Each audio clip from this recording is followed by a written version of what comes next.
하나님은 허무한 우리 인생에 근본적인 변화를 주시고 지혜는 헛된 우리 인생에 실제적인 변화를 줍니다.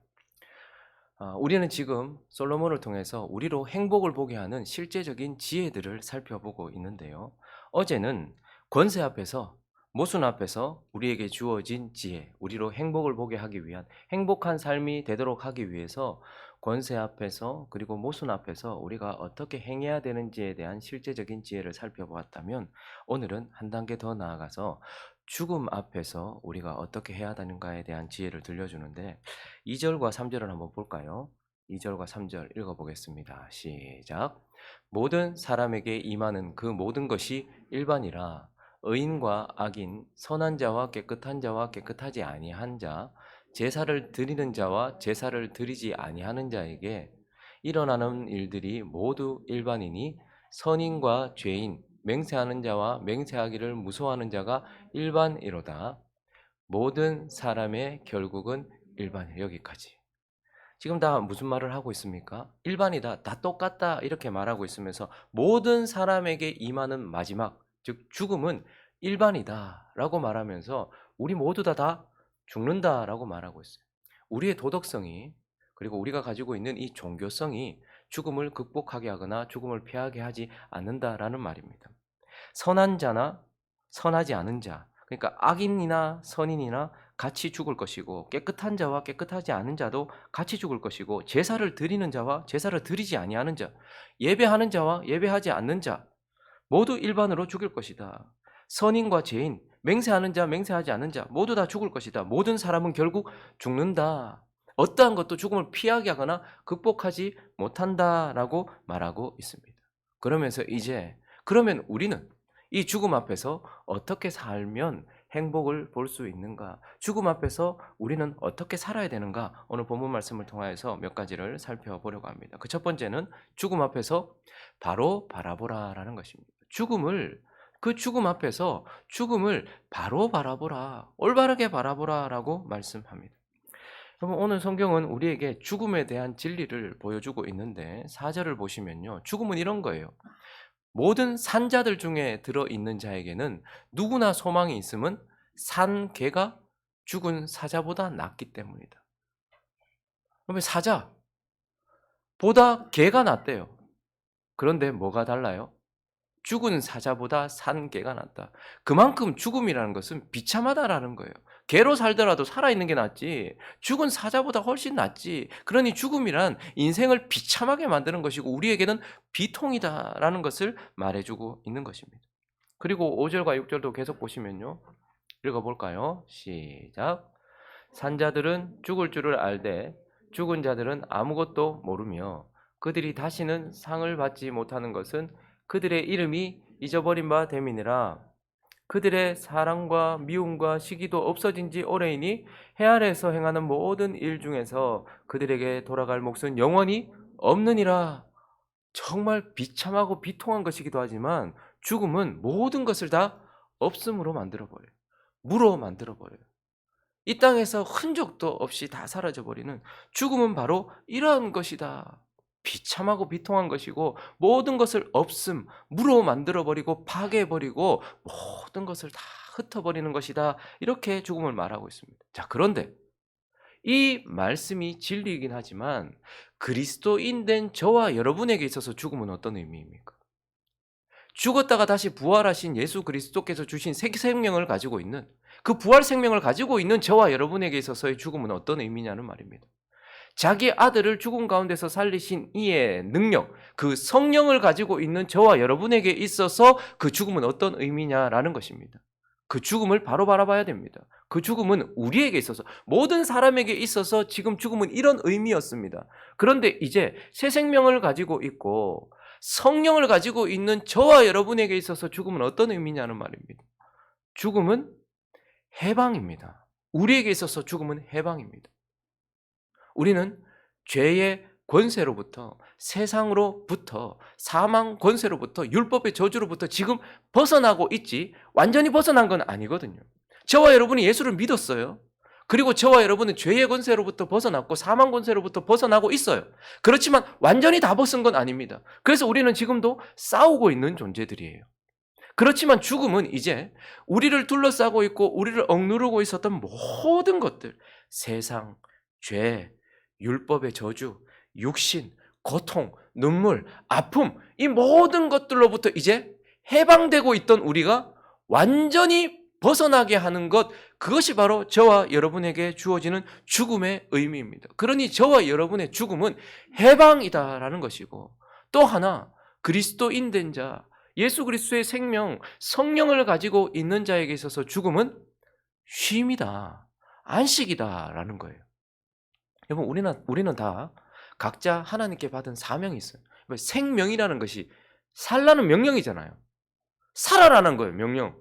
하나님은 우리에게 다 살라고 명령하셨어요. 그래서 우리가 특별한 사명, 어떤 특별하고 중요한 일을 하지 않는다 할지라도 각자에게 주어진 삶을 살아가는 것 자체가 우리에게는 사명이요, 우리가 걸어가야 될 길이에요. 그래서 인생을 긴 마라톤에 비유합니다. 그래서 우리는 그걸 끝까지 걸어가야 돼요. 우리에게 주어진 생명만큼, 살라라고 명령하신 시간만큼 우리는 걸어가야 되는데 이게 쉬운 게 아니거든요. 태어나서 죽을 때까지 우리의 삶을 걸어간다는 것. 그리고 한 걸음 한 걸음 걸어갈 때마다 우리의 어깨에는 책임들이 지워져요. 한 여자로 그냥 나 하나 생각하면서 살던 내게 한 남편의 아내로, 그리고 아이들의 어머니로, 그리고 이제 손주들의 할머니로, 그냥 나 하나 먹여 살리고 내 가족 먹여 살리면 됐던 우리가 누군가의 입을 책임지는 자가 되고 어떤 직분을 맡고 교회에서는 또 무슨 책임을 맡고, 이런 모든 것들이 다 우리에게 주어진 사명이에요. 일반적으로 삶을 살아갈 때 주어진 사명, 종교적으로 우리에게 주어진 사명, 이 모든 것들이 다 있어요. 근데 죽음은 뭐죠? 그 모든 사명들을 네가 이제 끝내도 된다라는 하나님의 사인이고, 그래서 그건 이제 수고했으니 안식해라, 쉬어라라는 의미예요. 그래서 성도들의 죽음을 향해서 성경은 뭐라고 표현하죠? 성도들이 죽었을 때 잠잔다 이렇게 표현해요. 성도들의 죽음을 잠이라고 표현하는 거예요. 그럼 이거는 우리가 죽으면 의식이 있냐 없냐 이런 의미가 아니고, 잠은 누구에게 주어지는 거예요? 주어진 하루의 일과를 잘 수행한 사람이 편안하게 안식하도록 주어진 보상이라는 말입니다. 그래서 우리는요, 우리에게 있어서 죽음은 이제 우리에게 주어진 삶을 열심히 살아가다가 우리에게 주어진 사명을 열심히 사역하다가 완수했으니 이제 쉬어도 된다라는 하나님의 안식, 쉼, 보상이다라는 의미인 것입니다. 그리고 저와 여러분에게 있어서 죽음은 이제 어떤 의미입니까? 새로운 시작, 영원한 나라의 완전한 시작, 이걸 의미하는 거예요. 저와 여러분이 태어나던 날을 생일이라고 하죠. 이 태어나던 날은 이 세상의 삶의 시작이었습니다. 어머니의 태라는 세상 속에서 이 세상의 시작점이 바로 우리가 태어나는 날이에요. 근데 우리가 죽는 날은요, 사람은 모두 이 날이 있어요. 그런데 그리스도인들에게 있어서 이제 이 세상에서 마지막 날, 죽는 날은 우리에게는 어떤 날입니까? 이 세상을 마무리하고 새로운 세상, 완전한 세상, 하나님의 나라, 이미 시작되었지만 완성되지 않았던 그 하나님의 나라에 이제 우리가 새롭게 시작되는 새로운 시작이라는 것을 의미하는 것입니다. 그러므로 우리가 먼저 죽음을 바로 바라봐야 하는 것입니다. 우리에게 있어서 죽음은 세상 사람들이 말하는 것처럼 야, 죽은 사자보다 산 개가 낫대, 죽음은 아무것도 아니대, 이게 틀린 말은 아니지만 저와 여러분에게 있어서는 죽음이 완전히 바뀌었다라는 것. 그래서 죽음을 바로 바라보는 저와 여러분들 되시기를 예수 그리스도의 이름으로 축원합니다. 그리고 이제 죽음 앞에서 우리에게 하나님께서 진짜 말씀하시고 싶은 것은 바로 죽음 앞에서 바로 살아가라라는 것. 와, 죽음이라는 의미가 이런 것이구나. 그리스도인들에게 있어서 죽음은 해방이고 안식이고 쉼이고 새로운 나라의 시작이니까 오늘 확 죽어보자. 하나님 그렇게 살라고 말하지 않아요. 죽음이라는 의미가 이런 것이니 우리에게 뭐라고 말씀하시는 거예요? 그러니 이 주어진 삶, 너에게 하나님께서 허락하시는 죽음이 오기 전까지 어떻게 하라는 거예요? 바로 살아가라라는 거예요. 그래서 7절을 보시면요, 가장 먼저 첫째 줄에 눈에 띄는 게 뭐죠? 너는, 그 다음에 뭐라고 말합니까? 가래요. 어디로요? 죽음 앞에서 어디로 가래요? 네 일상으로 가라는 거예요. 네게 주어진 삶으로 가라는 거예요. 네가 살아야 될 그 삶으로 가라. 이게 우리가 해야 되는 죽음 앞에서 첫 번째 행복을 보기 위해서 해야 되는 것입니다. 우리는 오늘을 살아가면 되는 거예요. 우리는 내게 주어진 삶을 살면 되는 거예요. 그래서 죽음 앞에서 세상 사람들은 허무하니까, 세상 사람들은 죽음이 두려우니까 이렇게 살지만 우리는 죽음이 와 좋은 의미네. 그러니 죽음을 향해 달려가는 것이 아니라 하나님은 삶을 향해 가라.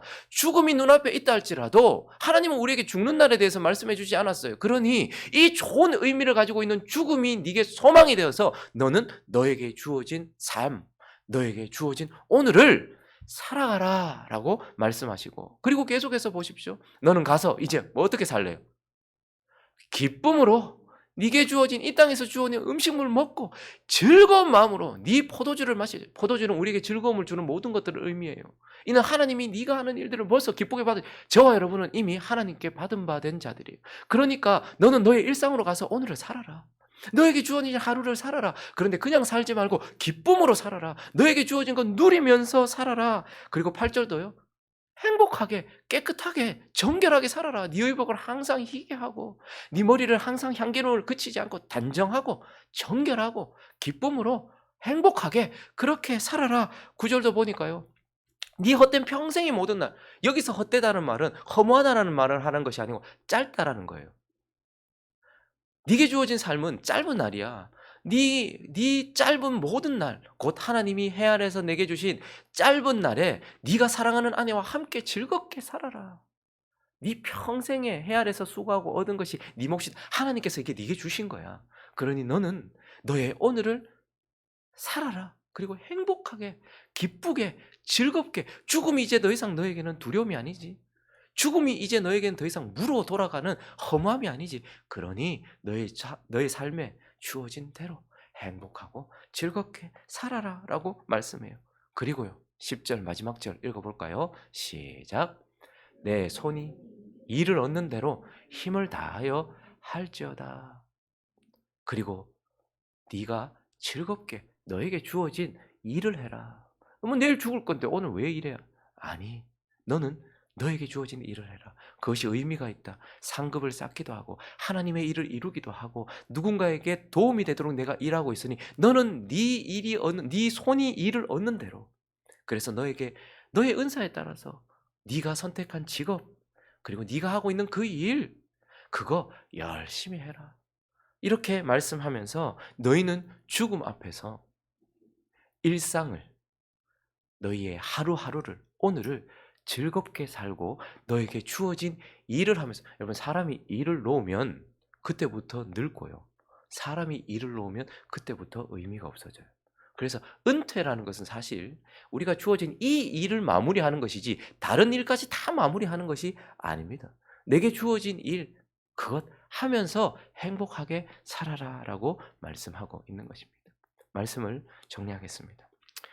뭐 어느 시대든 어느 사회든 그 사회에 쓰고 있는 인사말이라든지 그리고 그 시대가 가지고 있는 그때 한창 유행하던 노래 여기에는 그 시대 정신이 담겨 있게 되어 있거든요. 그 인사말이나 혹은 노래나. 그래서 요즘은 워낙 급하게 돌아가니까 노래도 뭐 어제 유행했던 게 오늘 바로 막 바뀌기도 하지만 어느 시대든 불려지던 노래들에 보면 그 사람들이 어떤 생각을 가지고 있는가가 담겨 있어요. 그런데 여러분 2015년부터 알려지기 시작했는데 2013년부터 고속도로에서부터 알려지기 시작했는데 그러면서 2015년에 이 노래를 불렀던 분이 25년 넘게 무명이었다가 이 노래 때문에 확 떴어요. 혹시 백세 인생이라는 노래를 아십니까? 여러분들도 또 좋아하시네요. 지금까지 얼굴이 안 밝았는데 백세 인생 노래 얘기하니까 얼굴이 확 밝아지셨어요. 여러분 가사를 아시죠? 60세에 저 세상에서 날 데리러 오거든. 아직은 젊어서 못 간다고 전해라. 70세에 저 세상에서 날 데리러 오거든. 할 일이 아직 남아 못 간다고 전해라. 80세에 저 세상에서 날 데리러 오거든. 아직은 쓸만해서 못 간다고 전해라. 90세에 저 세상에서 날 데리러 오거든. 알아서 갈 테니 재총 말라 전해라. 100세에 저 세상에서 날 데리러 오거든. 좋은 날, 좋은 시에 간다고 전해라. 그러면 여기에 뭐가 담겨 있을까요? 사실 이 노래는 1995년도에 김종환이라는 분이 지었어요. 자기 친구 아버지가 너무 일찍 이른 나이에 돌아가시는 것을 보고 좀 사람이 일찍 죽지 않았으면 하는 마음에 사실은 지어졌던 노래예요. 그런데 지금 2015년 정도부터 유행하기 시작했을 때 우리가 이 노래를 부르는 이유는 죽음이 우리와 멀다라고 생각하는 시대 정신이 있습니다. 그리고 내가 가지고 있는 의술이나 과학이나 지금의 이런 영향, 뭐 이런 어떤 뭐 이런 것들이 죽음을 늦출 수 있다라는 교만한 생각이 들어가 있는 거예요. 그리고요. 100세에 오라 하면 좋은 시에 간다고 전해라라는 말은 죽음 뒤에 있는 두려움을 전혀 인식하지 못하고 있는 그러한 죽음을 향한 시대 정신, 그 시각이 들어 있는 것입니다. 그런데 하나님께서 2019년부터 시작해서 코로나를 통해서 100세 시대라고 우리가 자랑하고 있던 우리에게 80세 이상의 많은 분들이 이 코로나로 인해서 생명을 잃는 것을 보고, 그리고 젊은이들도 그 도시에서 문화를 즐기러 갔다가 100명 넘는 사람이 한꺼번에 죽을 수 있다는 것을 보면서 죽음에 대한 두려움을 주시고요. 그렇게 하신 것이죠. 그래서 우리는 이것을 통해서 지금 사람들이 죽음을 어떻게 보는가? 어떤 사람들은 죽음을 두려워했어요. 그런데 지금 우리 시대는요. 워낙 영양도 좋고 의술도 좋다 보니까 죽음 마음만 먹으면 뒤로 미룰 수 있고 100세는 살 수 있다라고 생각하는 우리 시각이 거기 있다라는 말이죠. 그리고요. 죽음에 대한 반응. 여러분 저는 어렸을 때 이 노래 진짜 많이 들었는데 저희 안 못하니까 우리 뭐 친척들 모이고 어르신들 모이면 맨날 뭐 술 먹고 뭐 놀다가 싸우다가 또 뭐 그다음에 뭐 다시는 안 볼 것처럼 해 놓고 그다음 뭐 또 모여 가지고 놀고 막 그러잖아요. 여러분 그 노래 아시죠? 이건 노래 제목도 없더라고요. 노새 노새 젊어서 노새. 이 노래 아시죠? 가사가 이렇습니다. 노새 노새 젊어서 노새 늙어지면 못 노나니 화무는 시비롱이요 달도 차면 기우느니라. 헐시구 절시구 차차차 하면 다 같이 차차차 막 이래요. 2절 이렇습니다. 가세 가세 산천 경계로 늙기나 전에 구경 가세. 인생은 일장의 춘몽 둥글둥글 살아나 가세. 그러니까 어른들 보면요. 똑같은 그 춤인데요. 이걸로 한 2시간 하면서 있잖아요. 차세 노세 젊어서. 이 노래는 1962년도에 발매됐는데 그때 사실 우리가 6.25 전쟁을 겪고 막 나라를 재건하려고 막 너무 가난하고 힘들 때였어요. 그래서 어쩌면 정말 너무 인생이 고달파서 이런 노래를 만들었는지도 몰라요. 근데 우리가 지금 이 시대에도 여전히 이 노래 부르고 있는 이유는요. 내일 죽을 것이니 오늘 놀자는 거예요. 죽으면 못 논다. 죽으면 다 끝이다. 그러니 진짜 죽은 사자보다 사는 게가 낫다. 그러니 지금 누리자라는 거예요. 이게 세상이 죽음을 향해 가지고 있는 반응이에요. 근데 우리는 어떻게 해야 될까요? 우리는 죽음을 바로 바라봐야 됩니다. 우리에게 있어서 죽음은 해방이요, 안식이요, 쉼이요, 새로운 시작이라는 거예요. 그러면 그 새로운 시작을 하기 전에 우리는 어떤 반응으로 살아야 될까요? 그 시장을 향해 달려가는 우리가 우리의 삶을 최선을 다해서 주신 것에 만족하고 그것을 누리면서 행복하게 주어진 일을 감당하면서 살아야 된다라는 것을 기억하면서 세상 사람들과는 다른 행복한 모습으로 춤추며 기쁨으로 오늘 하루를 정결하게 기쁨으로 살아가는 저와 여러분 되시기를, 이번 한 주도 그렇게 살아가시고 이번 한 해도 그렇게 마무리하시는 저와 여러분 되시기를 예수 그리스도의 이름으로 축원합니다.